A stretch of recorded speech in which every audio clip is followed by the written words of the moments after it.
Привет! В этом видео я поделюсь своей первой поездкой в Петербург, расскажу о посещенных местах, составлю субъективный рейтинг, куда бы вернулся, а какие локации на один раз. Возможно, кому-то это пригодится. Бывали ли вы в северной столице и какие остались впечатления, напишите в комментариях. Все локации я искал самостоятельно по карте, без гидов и советчиков, поэтому путешествие выдалось для меня более ярким и непредсказуемым. Некоторые вещи узнавались уже на месте по ходу движения.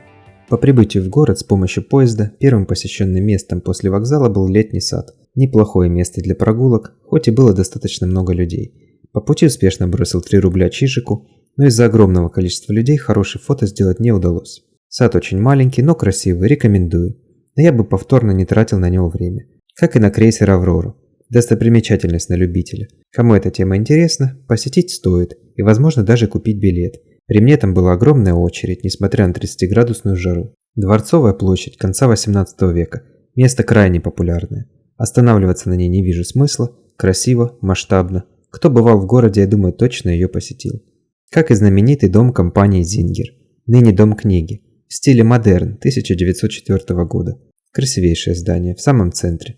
Дацангунзэчэнэй. Буддийская традиционная сингха. У метро «Старая деревня». Не банальное место, внутрь попасть, увы, не удалось, но выглядит впечатляюще.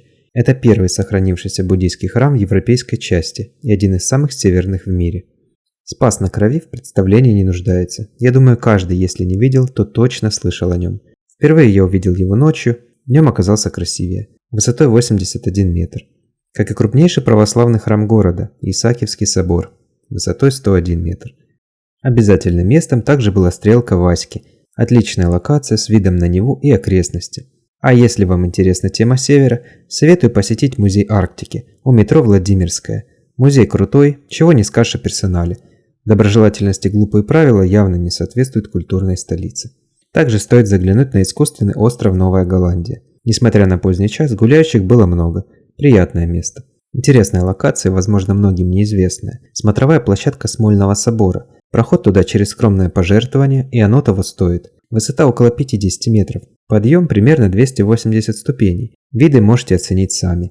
Я бы посетил еще раз, например, в снежное время года. Кстати, наверху проигрывается различная информация об окрестностях, которые можно увидеть и узнать их краткую историю. Кстати, одна из самых высоких смотровых в центре. Еще одна обзорная точка – колесо обозрения в парке Дива-остров, высотой 55 метров. Да и сам парк неплохой. Я слышал планы по строительству 70-метрового колеса, но подробностей не знаю. Не могу не упомянуть запредельное количество различных скульптур. Просто обращайте внимание, порой в неожиданных местах можно встретить красоту. Также, наверное, очевидно, что в городе огромное количество разнообразных мостов, и каждый сможет выбрать себе любимый. Мой же фаворит, и мост, по которому я бы с удовольствием прошелся бы еще раз, Яхтенный. Он же самый высокий, 19 метров, и самый длинный, 940, пешеходный мост в городе. Замечательный обзор на воду и окрестности.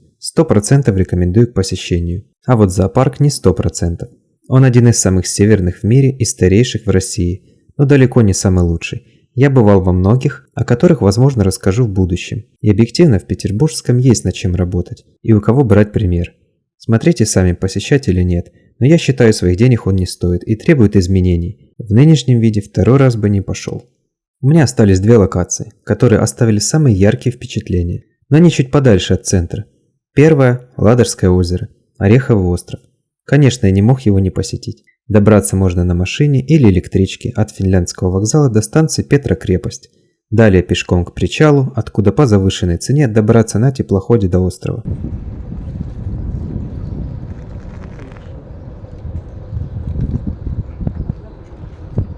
Крепость Орешек на острове, основанная в XIV веке, расположена у истока реки Невы, рядом со Шлиссельбургом. Экскурсию я не брал, но внутри все обошел, посмотрел. Вышел за пределы крепости и обошел остров, который для меня представлял большую ценность. И за стенами почему-то не встретил ни одного человека, хотя виды на Ладогу открываются грандиозные. Очень тихое и приятное место.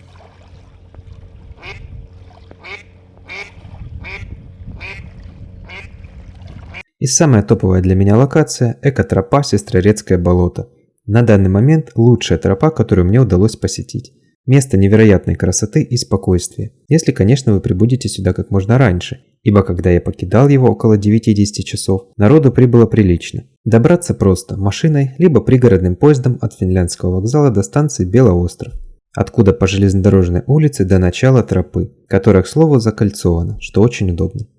По пути вам будут попадаться информационные таблички. Общая протяженность маршрута у меня получилась около 8 километров. Для любителей природы обязательно к посещению. Вход свободный, очень радует, что есть подобные места. Хоть и, как я считаю, их мало.